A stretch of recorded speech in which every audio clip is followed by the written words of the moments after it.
Great. Welcome, everyone, and thank you for being here on a Sunday. Before we talk business, I want to take a moment and make some personal remarks because this is real personal to me.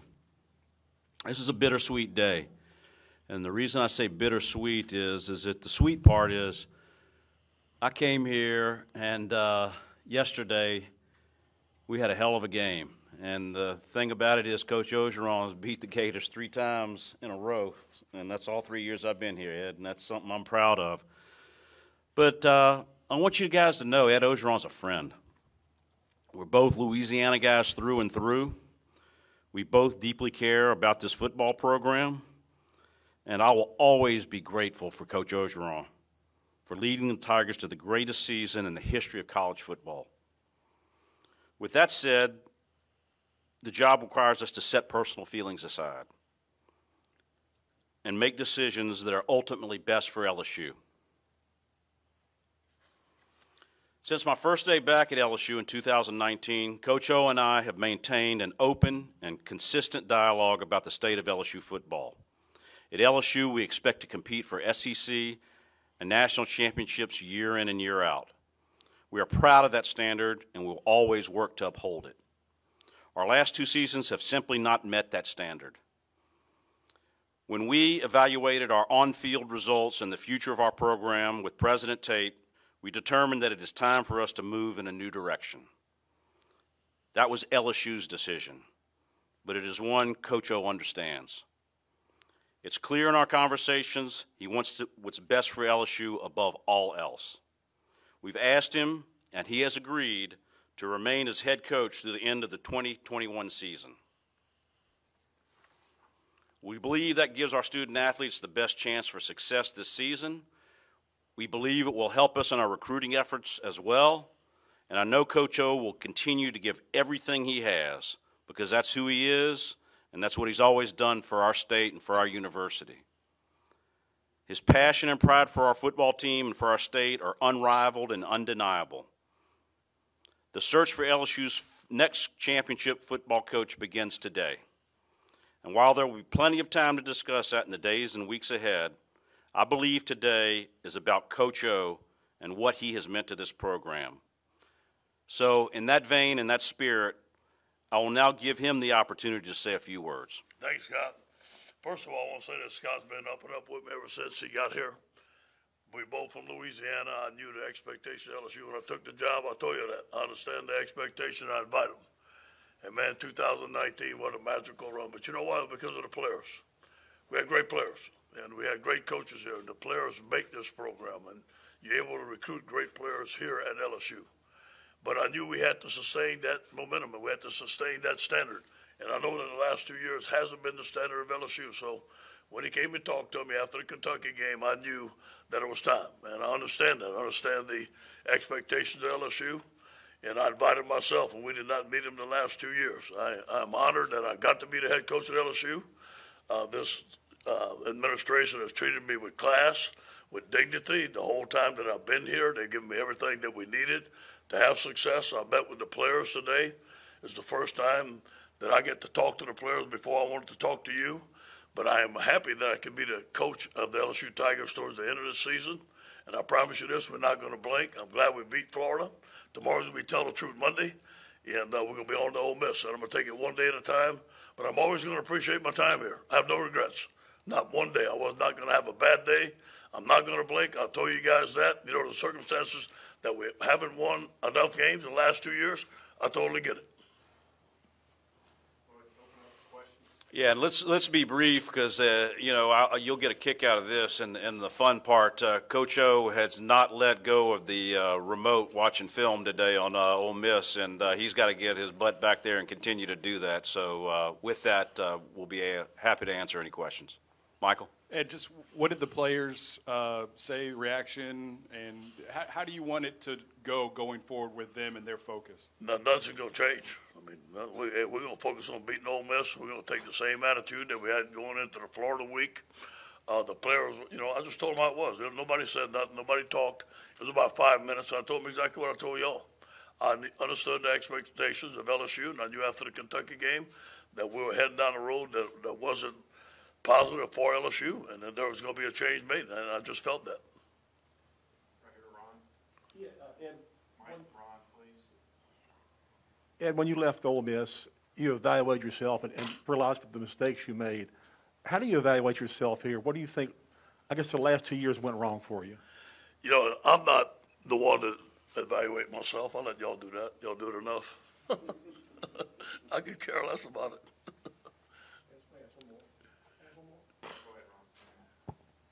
You've often talked about this. I know at Ole Miss you didn't want to micromanage coaches. Do you think at times here that you were a bit too much CEO and maybe not enough hands-on?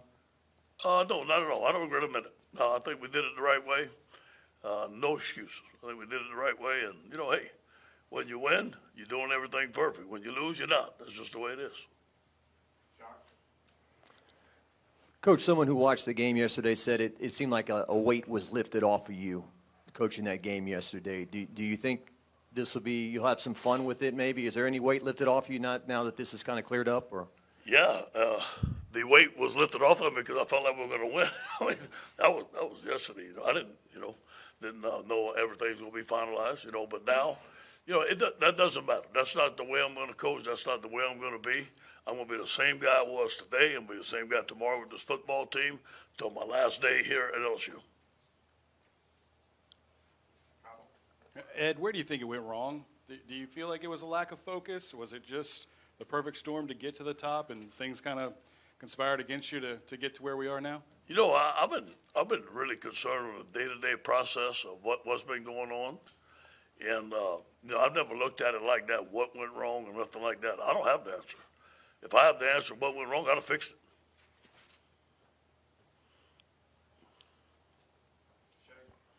Hey, Coach.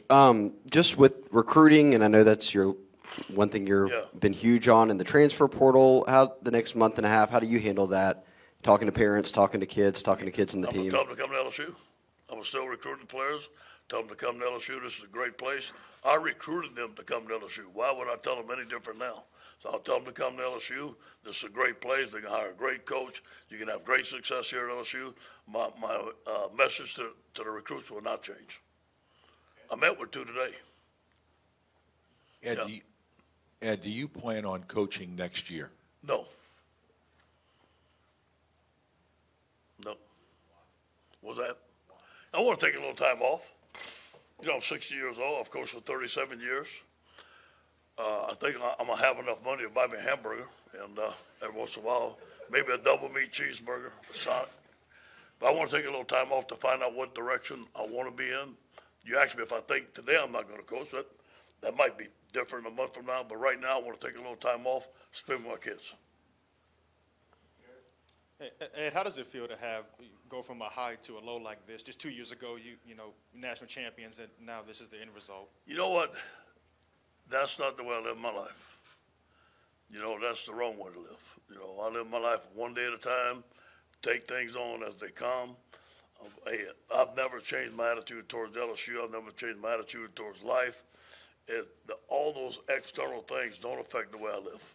I won't let it. Coach, you said after the Kentucky game things weren't going down the right road, but, I mean, it looked like they were going down the right road yesterday. So, I mean. Well, I just felt after the Kentucky game, them rushing 330 yards rushing on us, it just wasn't LSU style of football, and I knew it wasn't pretty. I was embarrassed. Oh, is right here. I'm sorry, up here, Coach O. Garland. Your love for LSU, is that the reason why you're finishing out this season? Most times when coaches are told they're not coming back next year, they just want to call it a day and move on there. What is the motive to stay here the entire season when you know you're no longer going to be here? Well, I've been telling them, kids, we're going to finish. We're not going to blink. I'm going to be right there with them. That's the reason. Scott and I mutually agreed. But I'm going to finish with this team. I love this team. I love being with these guys. I love LSU. And the day I leave here, I'm going to live everything I can every day. Scott, right there. Right in front, right here. Ed, right here. Thank you. All the players that you're without now, you know, this season that has gone on through this year with all the injuries, and you have a player who's academically ineligible. did you ever want to say, hey, look, if it weren't for these things, I'd be winning? Did you ever want to, look for an excuse? Never. We'd be far without them. We did the same thing last year, so, hey, I wouldn't change a thing, not a thing. This week you told us that the Gator Chomp was one of your favorite memories. I'm sure you got a lot of favorite memories of your time here at LSU, but you got any that come to mind other than that? Definitely the championship year. There was a lot of great memories during that championship year. A lot of great memories. I can't single out one. There's a lot of great memories.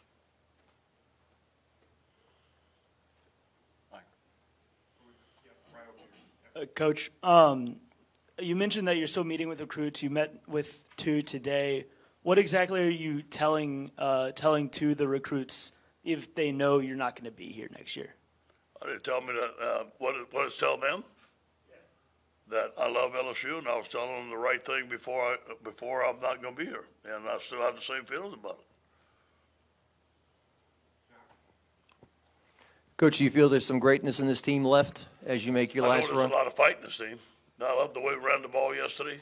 I love the way we stopped the run. I think Glenn Logan really helped us coming back. See Ty Davis-Price and see the offensive line gelling like we did and us sticking to the run, be recommitted to the run. But we're going to take it one day at a time. Hey, tomorrow is Tell the Truth Monday. We're going to get on to Ole Miss, and it's a big job ahead. But, we have a tough schedule ahead. We'll take it one day at a time. I'm glad we got this out the way tomorrow so we can focus on Ole Miss. And if you reach a bowl game, do you think you'll coach in the bowl as well? Yes.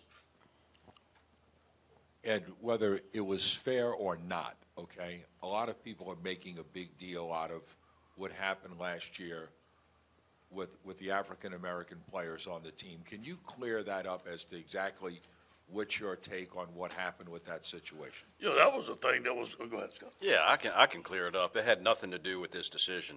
And Coach can talk about his personal feelings, but it was wins and losses on the field and where this program was going. Something that was going on across the country. It wasn't just here. But I think we dealt with it. I think we've made positive progress towards the things that were wrong, and I think I know LSU's heading in the right direction. I don't feel that at all on this year's team, not at all. Hey, Coach O, who have you talked to in your family? How did those conversations go with that, you told them that you're no longer be the coach at LSU? Yeah, good. I talked to my sons. Obviously, we discussed it, and they're fine with it. There's closure. All 3 of them want to coach. I'm about to help them coaching. I talked to Coco. I ain't going to tell you what Coco said. She wanted to make sure I got my money.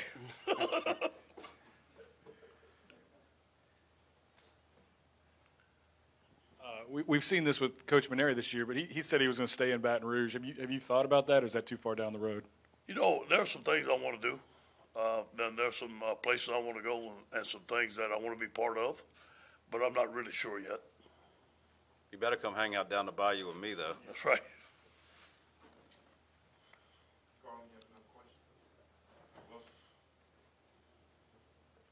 And I think, I think it was in this room 5 years ago that you brought out the rope and you wanted to change, the program as you came on as the interim. I guess 5 years later from now, as you sit here today, just sort of what's going through your mind on your tenure? I know you said you don't have any regrets, you would have done things differently, but just sort of what's going through your mind when you think over the last 5 years now? Well, it's a great run, if you ask me. It's a great run, to go 15-0 and have one of the best football teams ever to play. Not every person gets a chance to say that. And let me say it was because of the players and because of the assistant coaches we had. But, the last couple of years are not the standard of LSU, but I have no regrets. I know I went to work as hard as I could every day, tried as hard as I could every day, and that's all you can ask.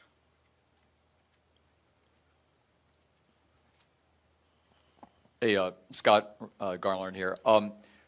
Getting this out of the way now, does this give you a leg up? How does this give you a leg up in getting your coaching search? You said it started today. Have you already started reaching out? How has the process begun for you? Garland, there'll be a time and a place for that, and today's about Coach O and this team, and we'll talk about that later. We have plenty of time to do that. Thanks, Coach, if you could give one piece of advice to the next coach that you learned over the last couple of years, what would it be? Not my job. Not my job to do that. Scott, you just said it's about Coach O. Just if you would elaborate more on there is such a tie with this state to that man, and likewise, I guess it's going to be difficult. It's going to be odd, right? But just what he's meant to the program and the athletics. Yeah, like I told you personally, it's gonna be difficult and different for me because, every day I'd see Parker and I'd see Tyler, and when Cody came to town, I saw him, and I'd see O every day. I tried to make this program as good as I could, and I was part of this with O. Here I am. I'm LSU, and that's who I am, and O was part of that. And we tried to get better every single day and tried hard every single day. But it's going to be something that I really miss because Ed's a friend, and he's Louisianian through and through, and we have a lot in common, and we know these things. And I can't say that about everyone I've been in business with. And this guy accepted me from day one and accepted me as a partner. And I asked him if he would, and that's how I approached it. And we did.